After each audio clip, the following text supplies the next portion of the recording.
The legend of the death touched across the endless stars of the galaxy. There were countless myths told in whispers, but none carried the same weight of fear as the story of the death touched. Her name was never spoken aloud in the grand halls of the council, for even the bravest leaders lowered their voices when speaking of her. She was said to be cursed from birth, a being who carried death in her very skin. The stories claimed that if any living creature laid a hand upon her bare flesh, life itself would abandon them in an instant, leaving only cold silence behind. Whether this was sorcery, science, or something beyond mortal understanding, no one knew. What they did know was that those who had dared to test the tale had never returned alive. She was not free, not in the way most imagined freedom.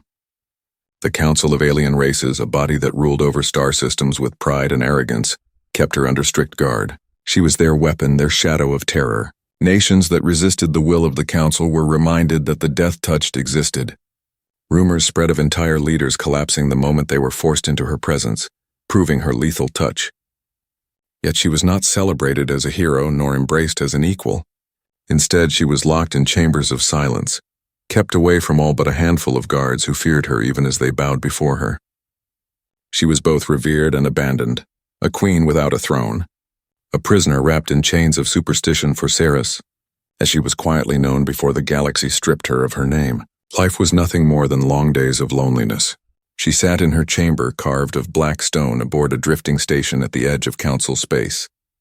She stared through a narrow window at the stars and wondered what it would feel like to simply touch another hand, to feel warmth that did not vanish in screams. She had stopped counting the years since anyone had spoken to her without trembling. She had become the ghost of her own story, alive but forgotten, feared but never understood.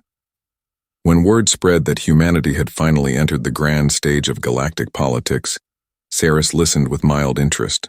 Every new race eventually found its way to the council, and most either bent their knees or were broken. Yet whispers reached her chamber that humans were not like the others. They were said to be reckless explorers, willing to step into dangers that other species carefully avoided. They had survived on a world the council labeled a death world, a planet of storms and predators where even the soil fought to devour life. That alone made the other alien species wary of them, for such a people might not cower before old legends. It was on a cold cycle when she heard the distant echo of voices speaking of a new delegation. The humans had arrived. Their leader was not the usual polished diplomat of polished speech, but a man known for action. Captain Elias Ward, a soldier-turned-envoy, who carried the reputation of someone who did not fear the impossible. To Ceres, the name was meaningless, another figure who would one day forget she even existed. Yet in the corridors beyond her chamber there was a stirring. Guards whispered that this human was asking questions, that he was curious about her. That was unusual enough to make her pause. Few outsiders even dared to speak of her existence, and fewer still would dare to search her out. The galaxy had given Ceres nothing but silence and fear. She had long ago ceased to expect anything else. And yet, as the stories of the humans spread like fire through the station, something small began to stir within her. It was not hope, for she had learned to bury that fragile thing. It was something closer to curiosity, a faint flicker that maybe, just maybe, someone might see her not as a curse, but as a living being. As she sat in the gloom of her chamber, she closed her eyes and wondered if she would even recognize kindness, should it ever stand before her. For all she knew, the death touched was not just what the galaxy called her. It was who she had truly become. The human envoy arrives. The arrival of the humans did not pass quietly in the council. Every species gathered in the grand chamber, tall insectoid delegates clicking their mandibles nervously, reptilian lords hissing among themselves, and the ever-proud avian senators ruffling their feathers in displays of suspicion. Humanity had stepped into the galaxy like a storm, their first contact already marked by bold words and a refusal to bend their knees. They were not the most advanced race nor the strongest, but there was something in their eyes, something unbroken, that unsettled the older civilizations. Where other species spoke of compromise, humans spoke of survival, and that alone made them dangerous in the eyes of the council captain.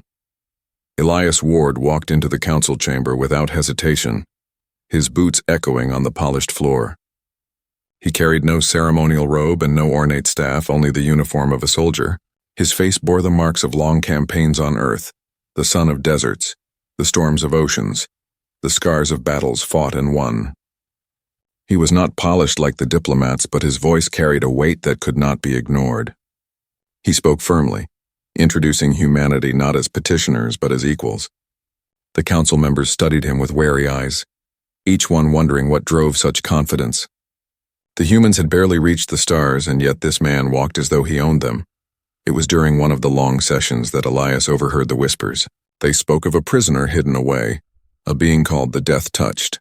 Most voices trembled when they said the name, and those who did not tremble lowered their tones in respect. Elias listened quietly and asked questions.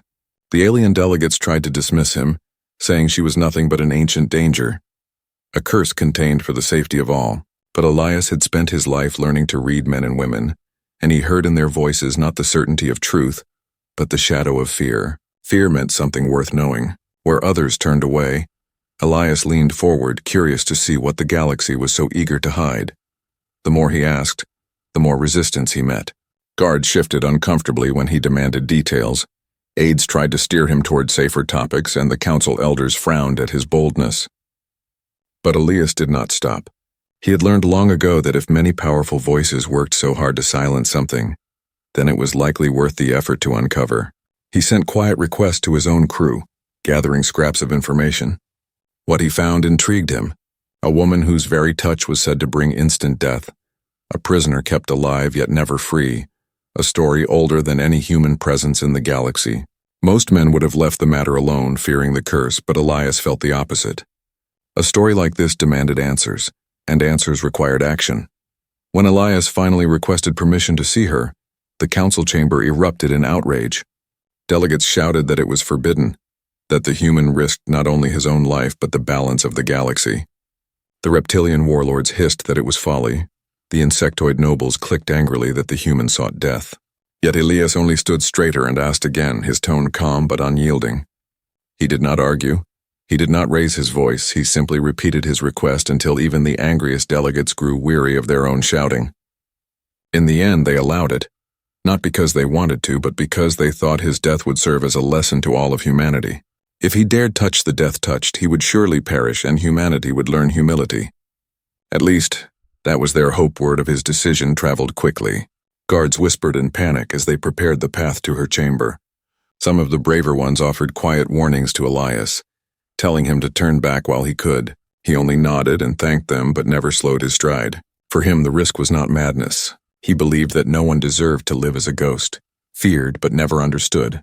If this Death Touched was truly cursed, then at least she deserved one soul who dared to look her in the eyes without trembling. If she was not cursed, then the galaxy had built its power on a lie, and lies deserved to be broken.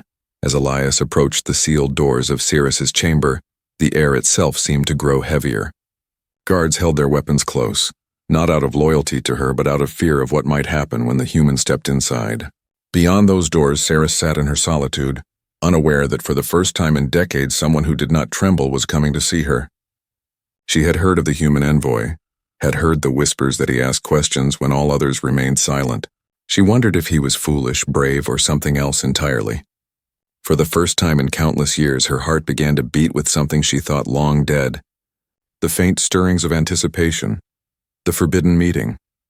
The chamber of Sirius was silent except for the low hum of the station's engines. The doors were heavy and reinforced with layers of alien alloys, meant to remind anyone who entered that this place was not a sanctuary, but a prison. When the guards opened them for Captain Elias Ward, their hands trembled even though they had performed this duty countless times before. They expected to watch a man walk to his death. Elias walked forward without hesitation, his stride steady, his eyes calm. The guards did not understand how he could carry himself so easily toward what they believed was certain doom. To them, he was a reckless human, but to Elias this was simply another battlefield, though one fought with words and presence instead of guns.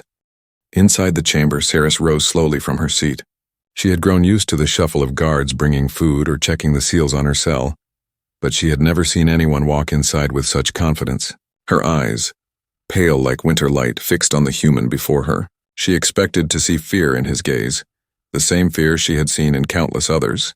Yet what she found was something she could not name. His gaze was not careless, not mocking, but steady, as though he had walked into storms fiercer than her shadow and survived. For a long moment they simply stood in silence, The prisoner and the envoy measuring one another across the space that separated them, Elias spoke first. His voice carried no tremor, only a calm strength. He told her that his name was Elias Ward, a captain of humanity, and that he had asked to meet her because he wished to hear her story with his own ears. Saris tilted her head, almost amused by the absurdity of his words. No one ever came to hear her story. They came to guard, to fear, to whisper, but never to listen. She asked him if he understood who she was, if he had heard the legends of the death touched. He nodded and said that he had heard the whispers, but that whispers were not truth. Truth came only from the lips of the one who lived it. His answer startled her. She had not expected such words from anyone, let alone a human who had only recently stepped into the galactic arena. Most beings saw her as nothing more than a weapon or a curse, not a woman with a life and pain of her own. She laughed, though the sound was sharp and bitter. She asked him if he was not afraid that even standing near her might bring him death. Elias only shook his head and said that fear had never saved anyone. Curiosity and courage had carried his people to the stars, and both demanded that he stand here now. Ceres studied him carefully. She saw the scars on his hands, the mark of someone who had fought and bled for others. She saw the steadiness in his shoulders, the way he refused to bow even when the weight of her legend pressed upon him. Something within her stirred, a feeling she had nearly forgotten. It was the faint warmth of being seen, not as a monster but as a soul. She asked him why he had come when he knew the risk, and his answer was simple. He said no one deserved to live in chains of silence. If the galaxy feared her, then she deserved at least one person who was willing to speak without trembling. He told her that even if he died, it would be worth it to prove that she was more than a curse. For the first time in many years, Saris found herself without words. She had been called dangerous, cursed, untouchable. Never had she been called worthy of being understood. She lowered her gaze, uncertain if she could allow herself to believe him. Yet as she stood there, the silence between them shifted. It was no longer the silence of isolation, but of something unspoken, something fragile and alive. Elias did not step closer, not yet, but his presence filled the chamber in a way she had never felt before. He was not like the others. He did not come to bow or to tremble. He came to see her beyond the sealed doors, the guards whispered nervously. They expected to hear the sudden collapse of the human, the cry of death that always followed when someone dared to approach her. But the chamber remained silent, and each passing moment filled them with unease. Inside, Saris's heart beat faster than she could control. For the first time in countless years, she was unsure not of her power but of her own emotions. The man before her did not fear her, and in that lack of fear she felt the dangerous spark of hope. The hand that did not kill, the moment stretched like eternity as Elias stood before Saris in the dim chamber. He could see the faint tremor in her pale fingers, though her expression remained guarded. To the galaxy, she was the death-touched, an untouchable being whose skin carried doom. But to him, she was simply a woman trapped inside a legend she had never chosen. He took a step forward, slow but steady, and the guards outside pressed their ears to the door, waiting for the sound of collapse. Saris whispered that he was a fool, that no one who dared this had ever walked away alive. Elias answered quietly that every great step in history had been taken by a fool who refused to believe the warnings of others. She watched him approach with eyes that held both fear and longing. In her heart, she wanted to recoil, to demand that he keep his distance, but another part of her begged for the warmth of a touch she had been denied for so long. The conflict tore through her as he extended his hand. She told him to stop, her voice breaking as she reminded him that his life would end the instant their skin met. He did not stop. He told her that if death came, it was worth the risk because no one deserved to live believing that they were a monster when they were not. His words cut deeper than any blade. No one had ever spoken to her like that. No one had dared Elias's hand close the last of the distance. He reached out and took her hand in his own. The air seemed to freeze. Saris flinched as if struck, expecting the familiar horror, expecting to watch life drain from his eyes. But the moment passed and he remained standing. His grip was warm, strong, steady. Her breath caught in her throat as she realized he was alive. Not only alive, but calm, looking directly into her eyes without a trace of fear. For Saris, it was like stepping into a dream she had never allowed herself to imagine. A hand that did not kill, a touch that did not curse, a moment that shattered years of loneliness. The silence was broken by the sound of gasps outside the chamber as guards realized what had happened. They had been waiting for the thud of a body against the ground, But instead they heard nothing but silence and then the soft echo of Saris's voice. Inside she trembled as she looked at the human who had done the impossible. She asked him how he was still alive, how his body had resisted what had killed countless others. Elias admitted that he did not know, but he believed that legends were often chains forged by those who feared the truth. Perhaps her so-called curse was never a curse at all. Perhaps it was a lie crafted by those who profited from her isolation. He told her that sometimes fear itself was the deadliest weapon, and once broken it lost its power. Her eyes filled with something she had not felt since she was a child. It was not joy, not yet, but it was the fragile seed of hope. She whispered that she had longed for this moment but never dared to believe it could happen. He squeezed her hand gently and told her that every prison had a door, but sometimes it only opened when someone refused to believe it was locked. His presence was like a flame in the cold darkness of her existence. She wanted to pull away for fear of losing him, but she could not. The warmth of his touch was too precious to surrender. Outside the chamber, the guards argued in panic. Some demanded that the doors be sealed tighter. Others whispered that the human must be using some trick or hidden technology. They could not understand how he had survived what no one else had. Word spread quickly down the corridors of the station, and soon the council itself would hear of it. But inside the chamber, Saris no longer cared what the council thought. For the first time she felt alive, not as a weapon or a curse, but as a living being with a soul worth touching. She held his hand tighter, almost afraid that if she let go, he would vanish like a dream upon waking. Elias looked at her with the steady gaze of a man who had seen death many times and never bowed to it. He told her that she was not alone anymore, that humanity had a saying about walking into the storm rather than running from it. He said that from this moment on, she did not have to face the storm by herself. Saris felt tears gather in her eyes, unbidden and unfamiliar, as if the walls around her heart had finally begun to crack. For the first time since she had been called the Death-Touched, she felt the weight of her curse begin to lift, replaced by something new and dangerous and wonderful. She felt hope, the bond, and the truth. The days that followed the impossible moment were filled with whispers across the station. The council had expected to receive news of a dead human envoy and a warning to his people. Instead, the guards reported that Captain Elias Ward had touched the Death-Touched and lived. The story spread like fire through the chambers of the council and into the ears of every delegate. Some called it a trick, others called it an abomination, and a few feared it was proof that the humans were far more dangerous than anyone imagined. While the galaxy trembled with speculation, Elias remained in the chamber of Saris, speaking with her as though she were no legend but only a woman who had carried a burden too heavy for one soul. Saris at first struggled to believe it was real. She had lived her entire life behind walls of silence, convinced that her touch was a weapon she could never control. Yet every time Elias reached for her hand and she felt his warmth without death following, her certainty began to unravel. She asked him why he trusted her so easily. And he told her that humanity had learned on their harsh world that nothing was truly cursed, only misunderstood. He explained that sometimes fear grew into myth, and myth became a chain used by the powerful to control the weak. His words lit a spark inside her heart. Could it be that all these years she had been nothing more than a prisoner of fear carefully crafted by the council? Elias urged her to tell him everything she remembered about the first time she had been called Death-Touched. She told him of her childhood on her homeworld, of how one day a companion had fallen dead after brushing against her skin. Panic had followed and more death seemed to prove the truth. She had been taken by the council soon after, separated from her people, used as a threat against any who dared to rebel. Elias listened carefully, asking questions about the timing, the symptoms, the nature of those deaths. He noticed patterns she had never considered. The deaths were quick, almost too quick, and always those of other species.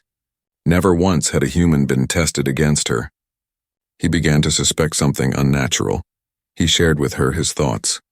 Perhaps it was not her body that killed, but something placed upon her without her knowing. He spoke of poisons, nanotech, and engineered parasites, weapons humanity had studied in their own wars.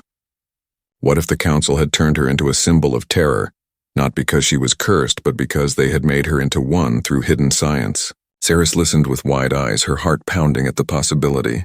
Could her whole life of isolation and fear be built on a lie? She had never questioned it, because no one had ever dared to come close enough to prove otherwise. Until Elias, the bond between them grew in the quiet hours. They spoke not only of her past, but of his. He told her of Earth, of the storms that ripped across oceans and the mountains that pierced the clouds. He spoke of humanity's endless struggle to survive against nature itself, a struggle that forged their spirit. She found herself captivated by his stories, not because of the worlds he described, but because of the way he spoke with life in every word. He treated her as if she were not fragile glass, but strong stone. For Cirrus, who had been treated like a dangerous relic her entire life, it was a gift beyond measure. Each time she looked at him, she saw something new. She saw a man who refused to bow to the council, a man who saw chains and chose to break them, a man who stood in front of her not because he was forced, but because he wanted to. That desire planted feelings inside her that she had never thought possible. She began to smile, small at first, awkward from years of disuse, but real. Elias would smile back as if each smile from her was a victory greater than any battle he had fought. In those moments she felt less like the death-touched and more like Cirrus, the name she thought she had lost forever. But outside their chamber the council plotted. They could not allow this bond to continue. If the galaxy learned that the death-touched was not cursed, their greatest weapon of fear would crumble. Already rumors spread that humanity was immune to her touch, and whispers of rebellion grew louder among oppressed species. The council saw the bond between the human and Cirrus as a threat to their power. Behind closed doors they spoke of ending it quickly, of silencing the truth before it could spread too far. Cirrus did not yet know, but danger was already closing around them both, the council's betrayal. The council gathered in the great chamber, where the light of distant suns shone through crystal walls. Delegates from every major species sat with grim faces while whispers ran like a current through the assembly.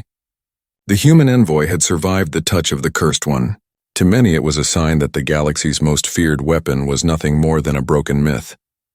To the council it was a disaster that threatened their grip on power. For centuries they had ruled through fear, pointing to the death-touched as proof that resistance was futile. Now one reckless human had walked into her cell, taken her hand, and left alive.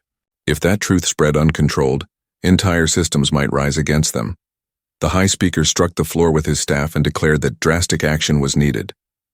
The humans must be warned, and Cirrus must never be allowed near them again. Some suggested killing Elias Ward outright, claiming it would be a mercy compared to the chaos he threatened to unleash. Others argued that killing him would only make him a martyr. In the end, they agreed on a plan of betrayal wrapped in legality. They announced that Cirrus would be imprisoned deeper than ever before, sealed away in stasis where no one could reach her. Elias would be forbidden to see her again, and if he resisted, he and his crew would be exiled from council space. It was a compromise born not of justice but of fear. Inside her chamber, Cirrus began to sense the shift. Guards who once only avoided her now carried heavier weapons. Their glances were sharper, their steps quicker. She asked Elias if he noticed, and he nodded grimly. He told her that councils and empires were always the same. When power trembled, they reached for chains. He explained that the council feared not her curse, but the possibility that the curse had never been real. If others saw her as he did, the illusion would fall, and their hold on the galaxy would weaken. Cirrus lowered her head, torn between despair and fury. She whispered that perhaps she should have expected this, that the galaxy had never wanted her free. Elias reached for her hand again and told her that chains only held power if people accepted them. Humanity had never accepted chains, and neither should she. The day of betrayal came swiftly. Guards marched into the chamber with orders written by the council. They demanded that Elias leave at once, and they moved to take Cirrus into custody. For a heartbeat she froze, memories of years of isolation crushing her will. Then she saw Elias standing tall before armed soldiers, his eyes unflinching, and she remembered the warmth of his hand. Something inside her broke free. She refused to return to the silence. Elias stepped forward, placing himself between her and the guards. His voice carried across the chamber like iron. He declared that she was under his protection, and that humanity would not stand by while the council buried living beings in lies. The guards hesitated, unsure whether to strike. Elias's defiance was reckless, but it carried a weight that made even seasoned soldiers pause. Cirrus rose to her feet, her voice sharp for the first time in years. She told the guards that if they touched her again, They would prove to the galaxy that the Council feared the truth more than death itself. The guards faltered, unwilling to risk testing her touch, and in that moment Elias seized the chance. He guided Saris out of the chamber, moving quickly through the corridors as alarms began to howl. The Council had unleashed their trap, and fleets of mercenaries were already mobilizing to hunt them down. The station shook as heavy doors locked and energy fields snapped to life. Elias called through his comms to his crew, ordering them to prepare their ship for immediate launch. His voice carried no panic, only the calm of a man who had walked into danger countless times. Saris followed close behind, her heart racing with a mix of terror and exhilaration. For the first time, she was not being moved like a prisoner but running by her own choice. Each step was freedom, each breath defiance.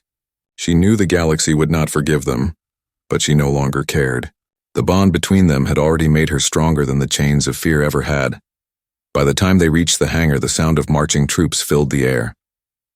The Council would not let them escape easily. Saris looked at Elias and asked if he was certain of this path.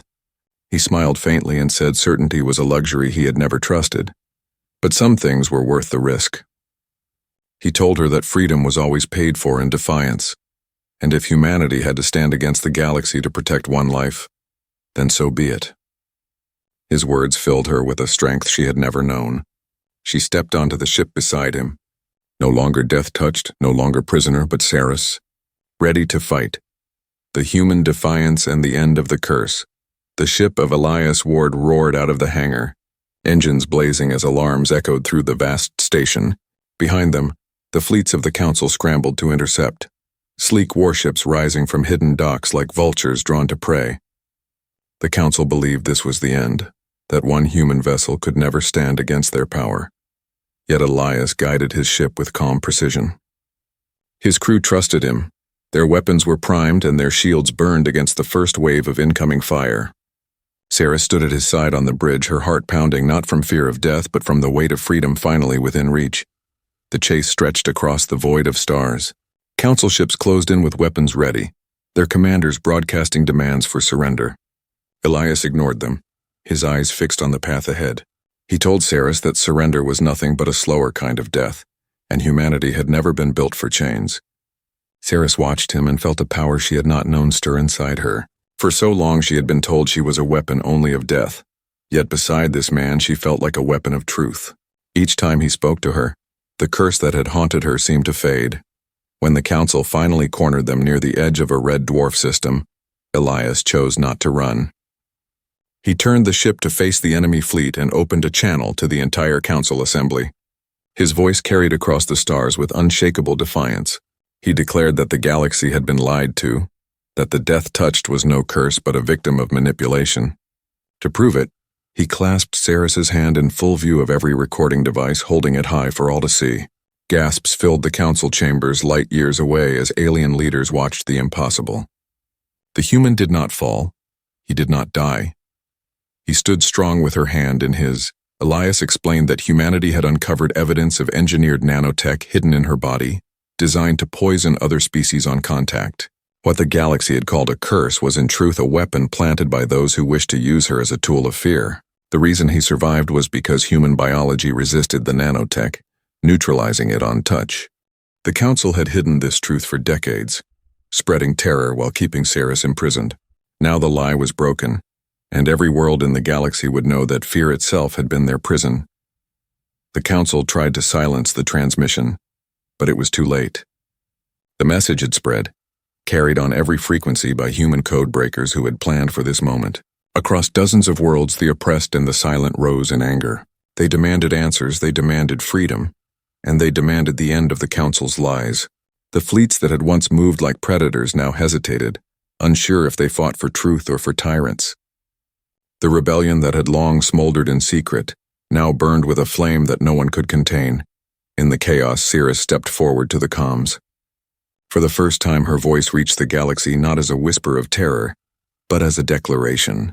She told them her name, Saris, not death-touched, and she spoke of the years of silence, the loneliness, the despair of believing she was a monster.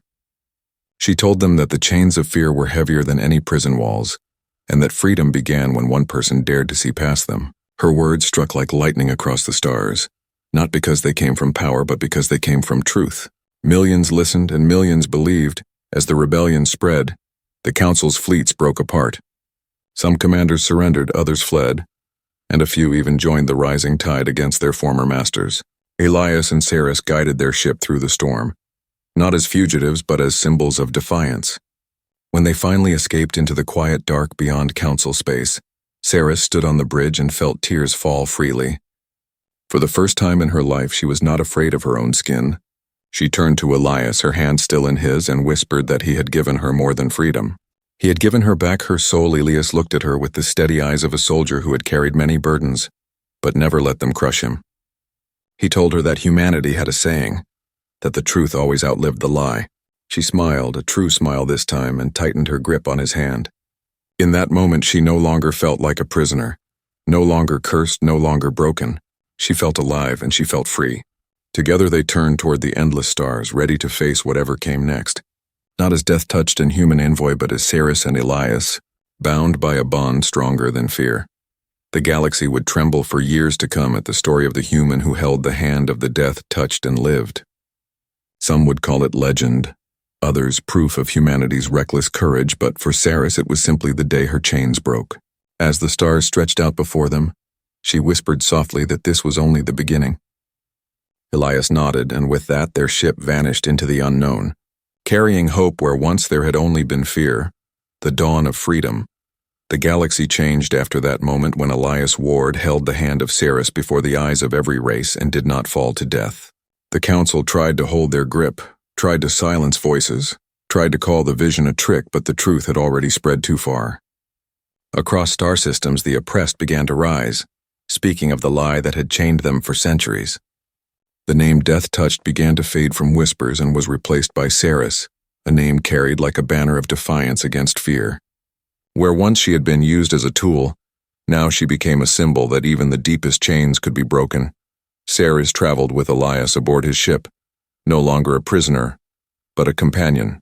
Each world they visited greeted her with cautious wonder, and each time she stood tall and offered her hand without hesitation. She touched soldiers, farmers, elders, and children, and none of them fell. The myth crumbled piece by piece, replaced by awe. To see the woman once feared as cursed now walking freely beside the human who had freed her, gave courage to countless others. Even those who once bowed to the council began to question their loyalty. For if the greatest terror of the galaxy had been nothing but a lie, then what else had been forged from shadows? Elias never treated her as an idol or as a weapon. He treated her as he had always done, with respect, with steadiness, with trust. That became her strength. Each day she walked further from the cold silence of her chamber and closer toward the life she had been denied. She learned to laugh again, though her laughter was sometimes uncertain, and she learned to speak without trembling. She even began to tell the story of her past not as a tale of despair, but as a warning to others never to let fear rule them. Her voice was no longer a whisper behind prison walls. It was a flame carried from star to star. The council weakened as rebellion spread, their fleets splintering, their decrees ignored. Some worlds declared independence, others swore allegiance to the new movements of freedom. Humanity's boldness became legend, not because of weapons or fleets, but because one of their own had dared to do what no one else would. They had dared to touch the untouchable, to believe where no one else believed. That reckless courage echoed louder than any cannon, and it made the oldest powers tremble. Where once the galaxy looked at Earth as a young race of dreamers, now they looked at them as a storm that no wall could hold. For Saris, the greatest change was not in the galaxy, but in herself. She no longer feared her reflection. She no longer hid from her own hands. When she looked at Elias, she saw the man who had walked into her darkness without flinching and had shown her that the chains around her were never unbreakable. She told him once in the quiet of the ship that he had not saved her life. He had given it back. Elias only smiled and answered that sometimes all it takes to break a lie is for one person to refuse to believe it. His words stayed with her as they journeyed onward, through starfields that stretched into eternity. The galaxy would speak of her for generations. They would tell of the death-touched who became Saris once more, of the human who dared to hold her hand, and of the moment fear gave way to freedom. To some it was legend, to others a lesson, but for Saris it was only truth. She was no longer alone, no longer cursed, no longer silent. She was alive. She was free. and she was ready to face the future with the man who had seen her not as a weapon but as a soul. Together they turned their eyes toward the horizon of stars, carrying with them a bond that no council, no lie, no empire could ever break. The end.